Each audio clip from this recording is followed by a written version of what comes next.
надад тийм мөнгөний шунал багтаа тэгсэн хэрнээ мөнгнөөс айдаг нэг их сүнслэг юм ярьсан юм хүмүүс ингээд татагдаж маш их миний хичээлийг авдаг. Тэгээ эднэртэйгээ уулзж байхдаа би сайхан юг ойлгосон гэхлээр мөнгнөөс айдаг зүгээр травмадаа автаад гэтээ цаа тавт мөнгнөөс одоо гэдэг мөнгийг хүлээж авах юм бол яана нөгөө гай завлаа ярьчин. Мөнгөтэй байх юм бол нөгөө хэлбэгдүүлээд хүн амтан хуураад ингээд авчихна. Мөнгөтэй байх юм бол нөгөө хил ам хүрээд хамаа зовлон надад татчихна. Мөнгөтэй байх юм бол одоо юу? Шууд гараа авчдаг, тогтдоггүй. Тэгээ мөнгөтэй хагаар ямар ч хэрэг байхгүй гэдэг. Ийм бахан хязгаарлагдсан бол итгэл өмчлөх хүлээсэнд орсон хэрнээ маш их яг сүнслэг зүйлсийг сонирхдаг.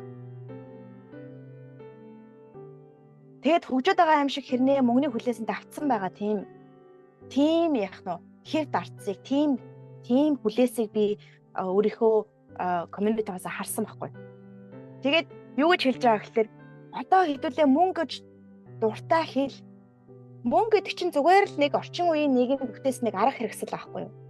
Гэтэл бид нар үдсэн тулсан зүйлсээсээ травманаас болоод яах вэ? Мөнгө бол муу ёрын сүнс муу ёр юм аа.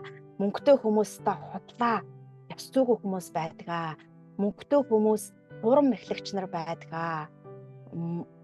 Мөнгөтэй олчих юм бол хүмүүсийн хил ам цагаан хил амд өвтөд өр хөвгтөд өвдчихнөө. Мөнгөний тухай ярьж болохгүй байдаг тий.